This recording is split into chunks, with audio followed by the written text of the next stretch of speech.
Let's talk dating. It was like a really unsatisfying cheers sound. Should we try again? That's better. So we're talking finances, politics, religion, big things in life that you have thoughts on, they have thoughts on, and you guys need to know each other's thoughts. Yeah, and I think sometimes we're actually aligned to a fault in that, like, we can, like groupthink, where you kind of start thinking the exact same and there's never any like healthy conflict. Let's talk dating. I want to talk about 3 things that people should do when they are dating. Okay. When they're in a dating relationship. The first thing I think about is making sure to expose the relationship to a wide variety of experiences. Yes, this is so important. So I mean, like, stressful situations, exciting situations, moments of grief, if you can. That one's hard to manufacture. Yeah. But don't manufacture that one. But it's kind of like, if there is a moment of grief, don't hide that from the person you're dating. Yeah, go through it. Unless, of course, you've been dating for a month and you're still getting to know the person. Yeah. But I'm talking like you're in the thick with this person. You think there could be a future with this person. Don't hide those moments from them, as you get to learn a lot. Yeah, and like Dan and I took a personality test one time for work. It was like really extensive, and it showed how different of a person you are under stress than you are just in regular life. And that really opened my eyes to like, wow, like even just learning myself, like, oh, that's why I react that way when I'm in like high pressure. Yeah, moments. Like breaks down your normal versus your stressful self. Yeah. And for some people, the disparity is like huge. Yeah, so you definitely want to see the person you're dating in a stressful situation or 2 or more. Sorry, finish what you were saying. I wasn't really gonna say. It sounded exciting what you were about to say, so that's why I was like. I was just gonna say it's good to see them in those situations because like they could surprise you. Yeah. And maybe surprise you in a way which you want to end the relationship. I don't know. I think if you're only going on bowling nights. You love bowling. I just think it's like a classic date night. Is it though? In like the 1950s, probably. You can call me old school. Like we went bowling once. If you're only going to amusement park, town fairs, movies, diners, the driving sharing range, a Coke, the drive-in theater, the disco. Yeah. If you're only having fun dates, you'll never get to see the person's like stress tendencies or how they handle grief, how they handle hard stuff. So I'd say expose the relationship to like a wide variety of experiences. And this goes to like group hangout sizes. Like I think that there's the temptation when you're getting to know someone to only hang out with them one-on-one. But I find you get to learn a lot about someone when you get to hang out with them in groups, how they engage with people, with different people, how they engage with their family, how they treat their friends. And so I think it's so important to expose your relationship to a wide variety of contexts because it helps you get different angles on the person that you're getting to know. Yeah, because if you want to marry that person, you want to know them as much as you possibly can before you get married. Of course, you'll always still be learning that person, but the more you can learn before marriage, the better, because then you know what you're getting into. Yeah, and I think this same goes for like long-term relationships. I know that there's some people who are here with us in the community that don't see marriage as the end goal, but the same applies. Like if you want to spend your life with someone, you really want to get to know them in a wide variety of contexts. Yeah, for sure. Next, this one is ask the people who are close to you, who you trust, who will tell you the honest answer, what they think about the person you're dating. I remember hearing this like heartbreaking story of a relationship, of a marriage that collapsed. There was like a lot of like deep-seated secrets and almost like character flaws that one person in the relationship had. And I remember the person who was like recounting, it was like one of our parents was recounting this situation to me. And I was kind of like, oh, how come no one told them not to be with them? Because it sounds like a lot of what this person could have been seen when they were dating. Yeah. And they said one of the most sad things. They said, oh, they wouldn't have listened to us because they were just so infatuated with them. They couldn't see, like, they were too caught up in the emotion that they couldn't see the flaws that this person that they were dating had. They went on to marry them, and then the marriage collapsed based on the exact same things that everyone would have seen in this person when they were dating. Yeah. And like sometimes you have friends in your life that will sit you down and tell you the things they see. Yeah, voluntarily. Yeah, voluntarily. I feel like me and you have friends, good friends like that, but that's hard to find And it's hard to find friends that would be so bold as to say these things without being asked. So if you could do yourselves a favor and ask your friends, ask your family, what do you think about this relationship? What do you think about this person? And then go the extra level of saying, what do you really think? Like, be honest. Like, give people that, like, ticket to be honest. And it could be a hard conversation. Could be a great conversation. You don't know what it's going to be. But it's an important conversation to have. Because they are seeing things that maybe you can't see.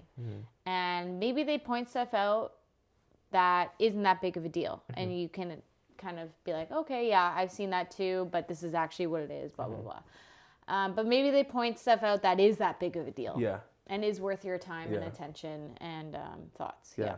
And I think no matter how, like, logical, rational you are as a person, like, when you're romantically getting involved with someone and getting to know someone as a significant other, we can't help but have our emotions get swept up a little bit in it, and we start seeing things, or I should say not seeing things that we would normally see.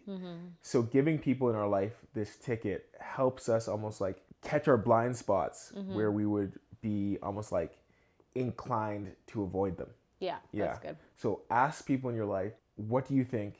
And I promise you it'll save you heartache. Or just clarify the amazing things that you already see in the person. Yeah. The last thing is asking the person you're dating what they think about certain hot button issues. Yeah. Okay, so we're talking finances, politics, religion, big things in life that you have thoughts on, they have thoughts on, and you guys need to know each other's thoughts. Yeah. It's like everywhere else in society, people kind of say, don't touch sex, don't talk about it. Like taboo. Don't talk about religion. Yeah. Don't talk about politics, don't talk about money. I think if you're gearing up to spend a long-term relationship with someone, you need to know what they think about spending/saving or investing.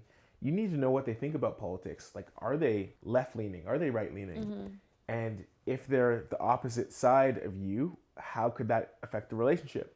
Are they religious? Are they a different religion than you? Are they opposed to religion and you're very warm to religion? Like, those are things that you really need to pay attention to, because although you don't really almost like pay attention to those things when you're dating, especially early on when you're just trying to get to know the person, in a marriage it can really impact the chemistry. And it can really impact like the foundation you're trying to build with this other person, especially if you have kids, because you're both going to want to raise them up and teach them in a certain way. And if you have different opinions on how to do that, that's going to cause a lot of friction in your relationship. And I think that we've had the privilege of like being really aligned, and we caught that in dating. And I think sometimes we're actually aligned to a fault in that, like, we can, you know, like groupthink, where you kind of start thinking the exact same and there's never any like healthy conflict. And there's sometimes where I'll be like, oh no, but like, I need you to critically think about this. Like, what is wrong about what I'm saying right now? Like, is there anything wrong? And you're able to like switch that on, and that's really helpful. I say that to say that even that whole bit about like me having to like almost like hack objectivity by asking Mariah, like, what's wrong, or am I seeing this weirdly or whatever? Because like we really, one, work on alignment, but we also came into our relationship with like a lot of alignment already. Like, we saw things pretty similarly. And we knew we saw things similarly because we asked each other about it. We didn't avoid the topics. We like really dug into like, hey, what do you think about this? What do you think about this? And I think that like since we've been married we got married in 2019. Since we've been married, so we've been married for 5 years, there's been about 6, maybe 5 significant points in like our lives together where if we saw things different, even like a shade of difference, it could have caused like a lot of conflict in our relationship. And I think that there is something to be said about people who really value someone who has opposing views. So it's like, there are things that we would see different, but when it comes to like the bigger issues, like you mentioned, how you're raising a kid, how you view things politically, religion, all that stuff, we're pretty aligned on.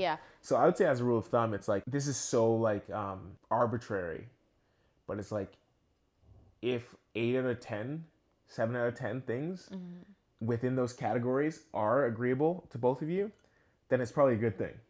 If you find yourself in the category of like 4 out of 10, 5 out of 10, 3 out of 10, you should really pay attention to that. And don't let people tell you, oh, it's okay, opposites attract. Yes, to an extent.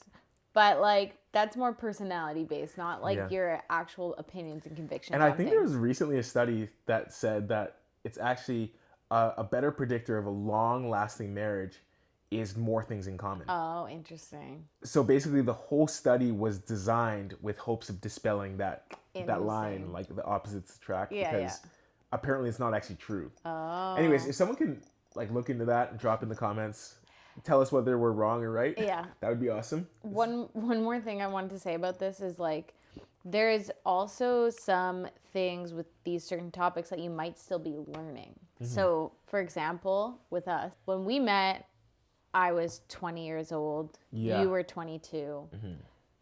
I didn't have a ton of opinions on finances, personally. I didn't have a ton of financial goals. I knew I was good at saving money, and I had like rhythms of earning and saving and stuff like that, but I wasn't necessarily investing. I wasn't necessarily saving to buy a home or anything like that. You, on the other hand, had a little bit more knowledge than me and had certain goals that you wanted in life. Yeah. And I think that's okay. Like, I was still young, I was still learning, and I was still willing to be on the same page as you. Also, you've learned a ton from 22 till 22 to now. Like, you've learned so much. Yeah. And we've learned that together. Mm-hmm. So there's certain things that maybe you're still figuring out, whether that's finances or religion or politics or whatever. And that's okay too. Yeah, that's totally true. And I think another X factor that's important to note is that one thing you can't be prepared for is your partner changing and you changing. Mm-hmm. Like, people are living organisms. They're not stagnant beings. They're not like solvents. Yeah. They're people, living organisms. So something that no matter how much preparation you do in the dating phase, you can't be prepared for is life experiences happening, someone's brain maturing, and the way they see the world or see some of these like hot button issues fundamentally change. Mm-hmm. And I think that at that point is where you really tackle it as a problem together or as something to evolve into together. You're on the same team. Yeah, you're on the same team and really fight to see the other person's perspective. Yeah. We have to remember that we're always evolving as people, and Mariah is going to grow and evolve, and I'm going to grow and evolve. And we can't be tempted to say, oh, we're growing apart, and so this is no longer going to work because you changed and I changed. We're different people than when we dated. It's like, yeah, of course, like, Mariah's going to be different next year than she was this year. Yeah. And then even more so 10 years from now versus 10 years ago. Yes. Yeah. Yeah. I think we just have to like reframe it when we change. Mm-hmm. It's like instead of growing apart, like two roads that are now diverging. Yeah. Now it's like we're growing together. Like if you think of like two different kinds of flowers in a flower bed that are growing up, at first they're just seeds, and then they grow and grow and grow, and they change and change and change, and they look different from one another, but they create like a beautiful garden. Yeah, and neither flower says, I'm going to find a different flower bed. It's like, we're going to learn how to exist in the same flower bed in our different expressions. Yeah. You know what I mean? Yeah, so I think it's like reframing it, looking at it in a different way where it could actually be a really beautiful picture instead of a really like it's really a really divided picture. Yeah, so those are our thoughts on dating. I hope those 3 tips help you if you're in the stage of life where you are dating. If you have any additional advice or anything that you've learned over the years on dating, feel free to drop that advice below. And if you think that this video might help someone in your life, feel free to share it with them as well. It would help us and it might help them as well. And if you haven't already, make sure to like and subscribe. We'd love to have you with us, a part of our community, and engage with us. But with that, we'll see you next week.